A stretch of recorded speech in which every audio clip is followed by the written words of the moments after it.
Yo, what is going on YouTube? I am Germ here. So today is a huge day in the League of Legends world. We have the LCS semifinals, obviously with TSM and Team Liquid going to be going on. That's going to be so hype. It's going to be so exciting. We have the LEC semifinals happening in just a couple of hours, which is obviously going to be G2 and Rogue. That should be a really awesome series as well. People are really hyped up and really excited. But yesterday we had the announcement of the MVP award over in the LCS, hearing that Blaber has already achieved his second MVP award in just 3 splits, obviously being the spring split MVP for the LCS. There's a little bit of controversy surrounding that. Obviously, some people did think that it was going to be Alphari. Some people are really thinking that Alphari got snubbed. He had an awesome year in the top lane for Team Liquid, and a team that even ended up finishing a little bit lower than Cloud9.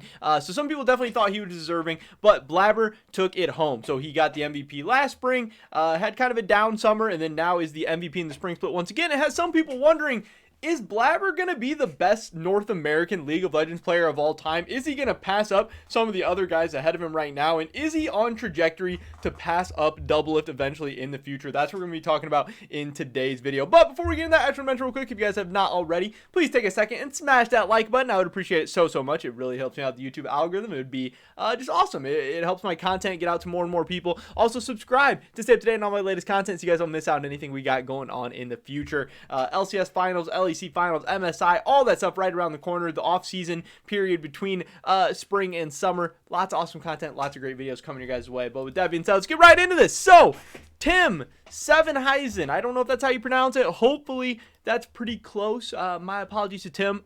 This guy does a lot of great work. He's a very analytical guy. You know, he's all about the stats and stuff, but he's so analytically driven and so about numbers and stats and everything that it sometimes leads to him having some weird takes, and it sometimes leads to him having some weird opinions, and sometimes he gets so caught up in like a number or stat or whatever that yeah, I don't know. He definitely says some stuff that I'm just like, there, I don't know. He gets really caught up in some weird opinions sometimes, but everyone says stupid stuff. I say stupid stuff. He does. Travis does. All the analysts on the, you know, that's just a thing. When you talk and tweet and stuff as much as a lot of us do, you're going to say some things that are maybe not so smart, not so agreeable with whatever. But he did tweet this out. He said, how much more will Blaber have to achieve before he passes Doublelift as the best NA player? A few more LCS titles, a certain amount of career longevity, and then he also throws in, he isn't there yet, but I'm curious how far away people think he is. And I don't know, I kind of took this tweet as him maybe hinting at or insinuating that he thinks Blaber is getting close to Doublelift,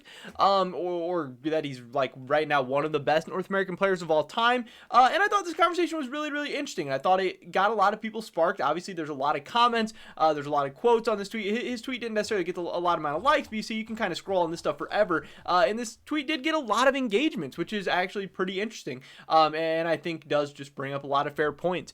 They asked Blaber, you know, in his MVP thing, whether he thinks he's like the best LCS jungler of all time. And I'm not talking about LCS. I'm just talking about straight players from North America, is what we're talking about. So it was just interesting to me that when talking about LCS, he says he still thinks that he's behind Svenskeren and Xmithie for, you know, like career jungling and stuff, and that he still wants to be able to, you know, create the career longevity in the LCS titles and the international success that some of these guys have seen. And that's very fair, and I definitely get what he's saying. But out of those players, obviously Xmithie is a North American player, so you know, Blaber himself thinks that Xmithie's still ahead of him. And yes, Xmithie had a very great career on TLG, on Team Liquid, being able to win titles, being able to have awesome regular seasons, really long career, being able to do it over multiple metas, multiple years, multiple like eras of the LCS. You know, Xmithie was always there, and he was very good. So I just, that's kind of interesting. That's there. That's at least one name that we can throw out there. Some of the other guys that I were thinking outside of Doublelift that like has Blaber past them, how close is he to them, what would it take, is like Sneaky came to my mind. He was always a guy who, he's hard to make too much of a case for because he was never really the best AD carry in the LCS. You know, he was always playing in the Doublelift era. Not many people are going to be taking Sneaky over Doublelift a lot of the time, obviously. And I don't think Sneaky ever made a first team all LCS. So he kind of has that going against him. But again, he was so good across so many different metas, so many different years. He has some of that international success, but he doesn't have maybe as individual accolades as a guy. But then another guy I was thinking was Aframu, who he actually does have an MVP MVP from the support position, which is probably way crazier than a lot of these other positions, and really makes him stand out in my mind. And another guy who's been able to succeed on multiple different teams. He obviously had a lot of success with CLG, making it to final, or winning a championship, making it. They had that really good performance at MSI. They also, he did make it to the finals with 100 Thieves as well, and that's where he won his MVP. So that was another guy. It's like, is Blaber ahead of them? Is he not yet? Like, Blaber's been playing this is his third split now. He has 2 MVPs, 1 championship, and maybe he's about to get another championship, maybe not. I think people are kind of writing this one off for Cloud9 already, maybe a little bit too soon. So I don't really know. You know, like, if Blaber retired today, would I remember more of him as being a better player than like a Sneaky or an Aframu? Like, I don't know. 2 MVPs out of 3 splits, that's crazy. And Blaber is so talented. I love watching him play, and I think he's so good, but in that summer split in between, I did think he was kind of lackluster. I didn't think he was that great. And also, these guys did this stuff for 4, 5+ years and were so good for so long, and that is something that cannot be kind of understated. And I think Blaber is on that track right now? Yes, obviously. I think Blaber is on pace to be way better than Aftermoon, way better than Sneaky, way better than Xmithy, and it's really gonna depend. I think he's gonna have an opportunity to do a lot of things internationally. I think he's gonna have a bunch of chances to get out of groups at Worlds and see if he can do anything and make it to MSI, and I think he's gonna win a bunch of LCS titles and MVPs, especially if he can keep this up. But we've seen a lot of people be good for a year, maybe a year and a half, maybe 2 years, but it is hard, and it takes a special talent to have that long longevity in a career. And I think Blaber is that special kind of talent, and I think he can do it, but having the potential to do it and actually doing it sometimes can be 2 different things. But that's just everybody else. Then obviously we finally get to Doublelift, who he is tough. I think Doublelift only won a single MVP trophy. He played at a time where the LCS was obviously stacked.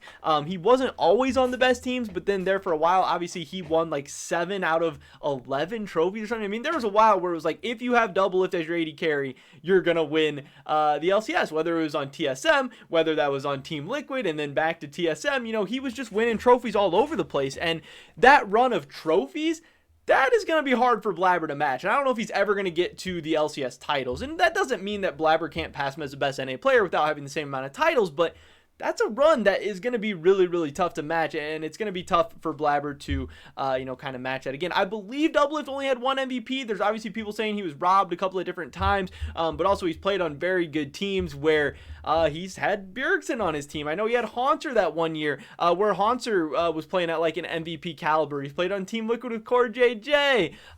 There's been a lot of good players in the LCS, and even when Blaber's there's going to continue to be, a lot of great players. Like, Perks is going to be a perennial MVP candidate. Alfari's still going to be there. It's going to be tough for Blaber to rack up too many MVPs as well. And there's always the thing where, like, once you start winning MVPs, we see this in all sports, all games, everything, you're just kind of less likely to get the other MVPs because people will start to raise their expectations, and people want new storylines, new players and stuff to talk about. So it will be difficult for Blaber to, maybe rack up as many individual accolades there as far as titles or MVPs or anything. But what he does have going for him is that I think jungle is relatively weak in North America right now, and Doublelift was the best AD carry for years and years and years and years. And I think Blaber absolutely has the possibility and the opportunity to do that as jungle in the LCS, because, like, who's close to him right now? Santorin's the second best jungler. Spica's the second best jungler. Svenskeren, Closer. Like, none of those guys I really consider anywhere near Blaber. Like, I think Spica can be good sometimes, but he does not consistently play at the level of Blaber. I think that Santorin can be good sometimes, but this season he has not consistently played at the level of Blaber. When Blaber's at his best, he is really a talent that we probably haven't seen in North America since Doublelift. And then obviously the final opportunity where Blaber really has a chance to set himself apart and where he can really get people to believe in him as the North American GOAT. It's going to be tough for him to ever pass Doublelift, especially in the minds of a lot of people. Doublelift is so many LCS fans' favorite player and the guy who got so many people into League of Legends.